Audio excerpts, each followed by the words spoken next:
O bem estava tombado. E foi assim durante um bom tempo no IFAM. Essa época da guerrilha pela preservação do patrimônio. Né? Na sequência, Fundagem, Instituto Joaquim Nabuco, Pesquisas Sociais, 1949. Na sequência, Banco do Nordeste. Na sequência, Sudene. E aí a gente fecha os anos 60, os anos 50. A gente inicia os anos 60 com uma máquina pública de preservação de patrimônio intelectual, econômico, planejamento, desenvolvimento, proteção do patrimônio. E aí, tudo fruto do movimento modernista regional que Gilberto e tantos outros desenhou, né?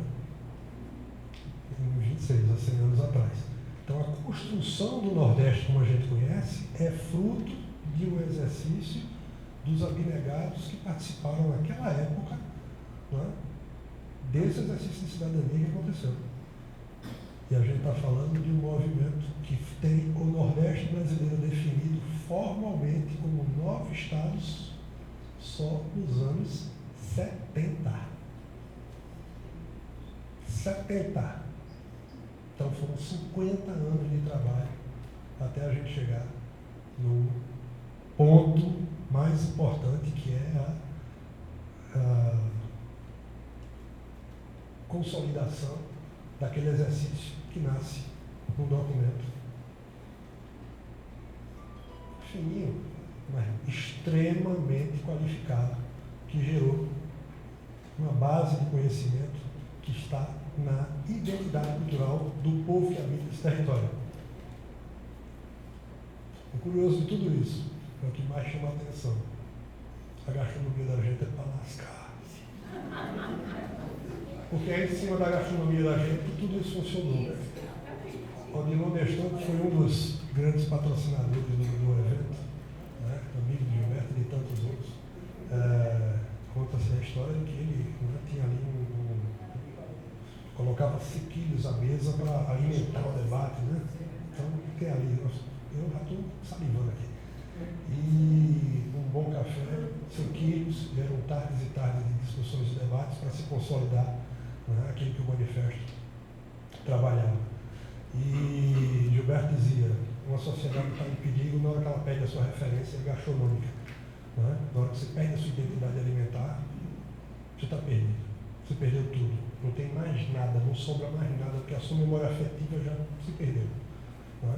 E toda vez que a gente fala sobre o tema, a gente precisa ter uma mesa posta com uma boa referência dessa gastronomia nossa aí. Muito lastreada, obviamente, hoje do nosso açúcar, que obviamente é um dos nossos pilares, mas falando do bom pirão, né, nada que a mandioca também não seja uma parte interessante junto com o coco. Então, nosso tripé, mandioca, coco e açúcar, tem que andar junto. Tem muita coisa ali gostosa que vocês vão ver daqui a pouco. Tá? Mas aí eu faço também aqui uma reflexão sobre políticas. Né? A gente participa, muitos aqui participaram comigo, e eu já participei com outros, né, de políticas de preservação, de ações de preservação, como membro de colegiados, né, membro dos colegiados públicos aqui de preservação do patrimônio, dos nossos conselhos, mas também como parte dos colegiados de promoção dos eventos, que obviamente, parecido com esse aqui, rememoram, né, passagens importantes da nossa história. E a gente sabe como é importante a gente contar a própria história e qualificá-la. Né? Que as narrativas de fora para dentro, elas nunca são verdadeiras, e quando são verdadeiras, elas nos apequenam. Elas não nos fazem grande, né? Não nos fazem justiça. Né? E, na maioria das vezes, e a gente está vivendo isso, essa guerra de informação, ela vai chegar num patamar, né? A gente está vivendo isso hoje, que a gente vai perder a referência sobre aquilo que está sendo contado sobre a nossa história. Né? Então, é muito importante que as pessoas se qualifiquem nos devidos conteúdos, com muita qualidade, que busquem as boas referências, porque em cima dessas boas referências que o futuro vai ser escrito. Né? E cada vez mais a gente vê que a qualidade do que está circulando no presente vai nos colocar numa situação extremamente delicada para escrever o nosso futuro. Tá? A qualidade do que está circulando hoje é completamente alheia às verdades possíveis. Mas as pessoas estão se acostumando a receber aquele input ali e convergir como se verdadeiro fosse. E vai chegar um momento em que a gente vai olhar para trás e ter dúvidas de memória se aquilo que a gente viveu na infância efetivamente é aquilo que está sendo narrado hoje como se verdadeiro fosse. Não é? Isso é um problema grave, principalmente para as novas gerações que não têm na memória afetiva aquela referência que nós, por exemplo, da nossa geração mais antiga, a gente ainda tem. A gente foi forjado com memória afetiva. Né? Até quando a gente fazia malcriação e apanhava em casa, a memória afetiva. Porque aquela tapa que a gente ganhava na orelha quando era mal criado, cria uma referência de memória na gente. Né? Então a gente sabe até o que podia e o que não podia fazer, mas o carinho da mãe estava ali, impresso no DNA da gente. Né? Hoje a gente vai perder isso. Porque essa peça do demônio que existe na gente, né? Ela não é carinhosa com a gente. Né? Ela penetra nossas piores referências aqui, ela coloca lá dentro e a gente acorda de manhã e não sabe se aquilo a gente viveu ou se foi vivido por alguém e transplantado para a nossa cabeça. É muito importante a gente ter esses momentos, a gente viver esses momentos. E esses são os momentos de Gilberto Frey. Ele vivia o que escrevia, ele escrevia do que vivia e ele viveu o que escreveu. E ele viveu o que ele escreveu. E não apenas do que ele escreveu, mas o que ele escreveu. Tá? Então, meus colegas que participaram aqui das preservações do patrimônio, das políticas de preservação do patrimônio, quando olharem para trás e perceberem o legado que deixaram, e todos deixaram bons legados, naquilo que o senhor testemunha,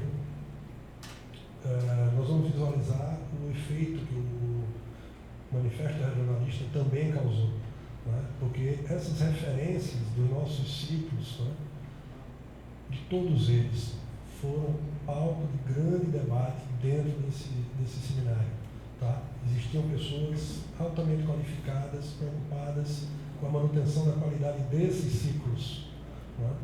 Essas pessoas estavam ali levantando debates e discussões sobre os ciclos carnavalescos e todas as suas manifestações, o caboclinho, o cavalo marinho, né? Todo o debate sobre as manifestações, a diversidade de manifestações que se encaixavam nesse ciclo e a preocupação sobre criar identidade territorial sobre aquela manifestação para fazer com que ela preservada fosse da melhor maneira possível para que as próximas gerações pudessem usufruir daquele patrimônio.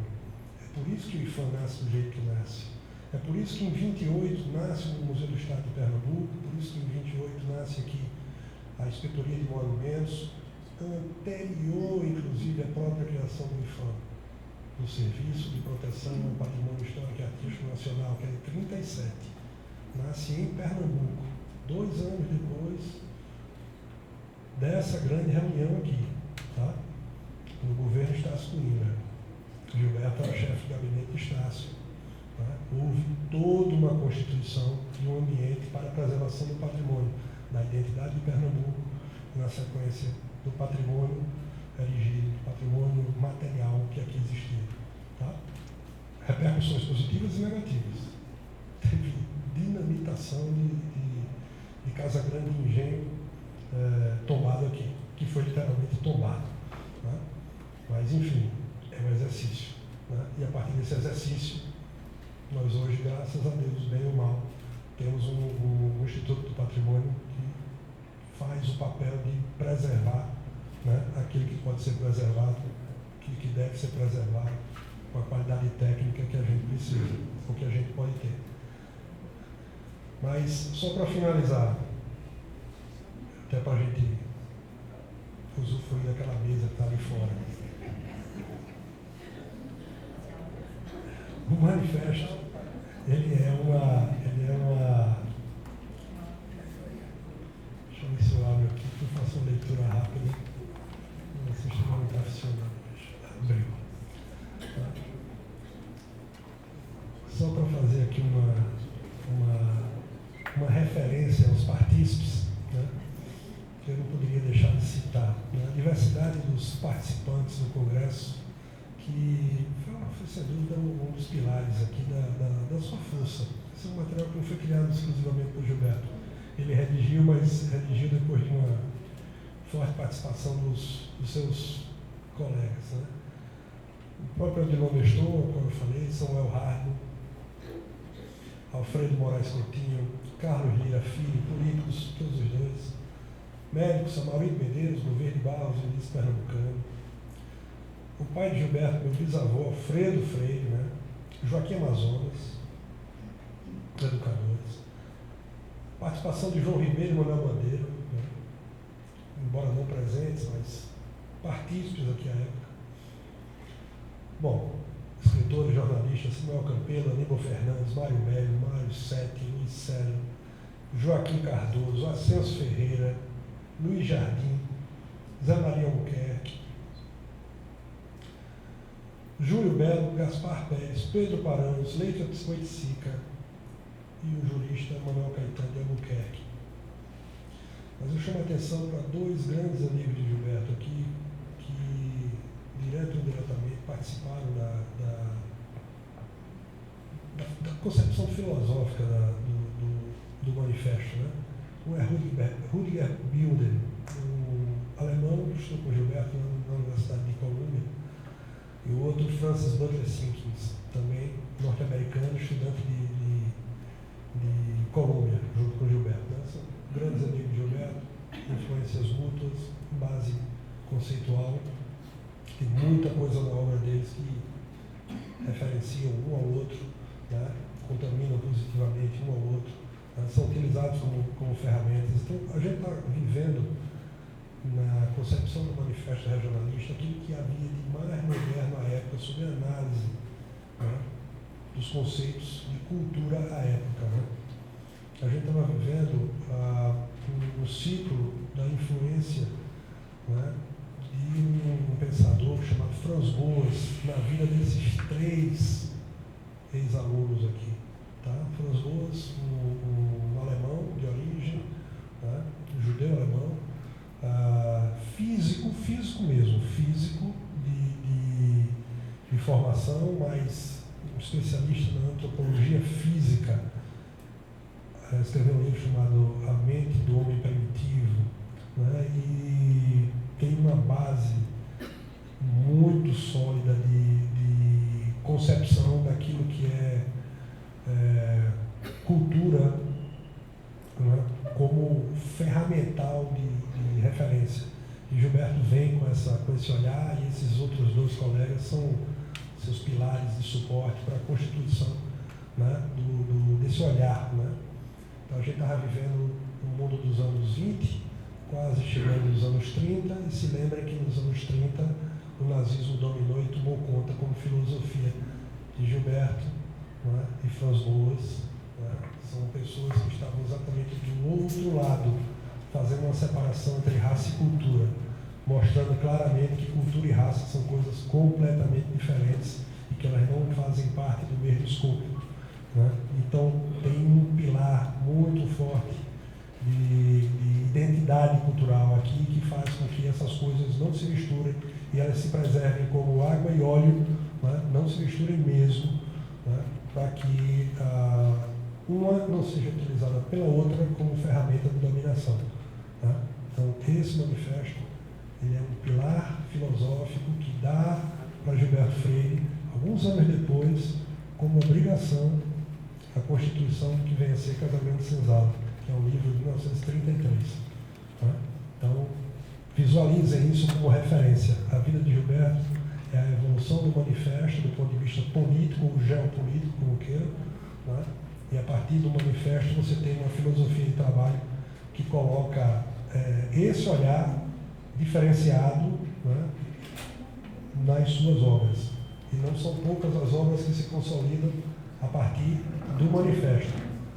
Modos de Homem, Modas de Mulher, Açúcar, Nordeste, né? São referências, os dois guias práticos, históricos e sentimentais da cidade do Recife, da cidade de Olinda. São os olhares de Gilberto para fazer com que o patrimônio pudesse, gerando identidade, participar da diversidade do nosso olhar. Tá bom? Ok, pessoal, muito obrigado por vocês.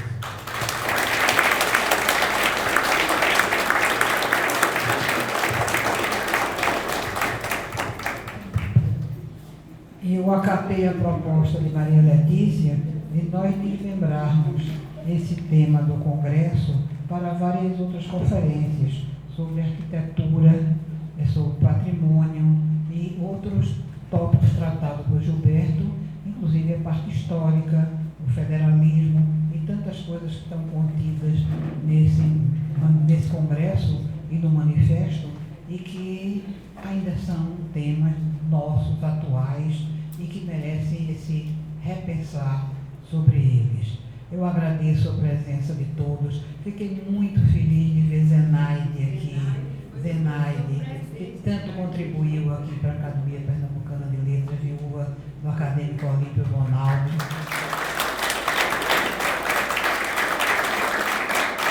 Eu espero que continue comparecendo aqui às nossas sessões.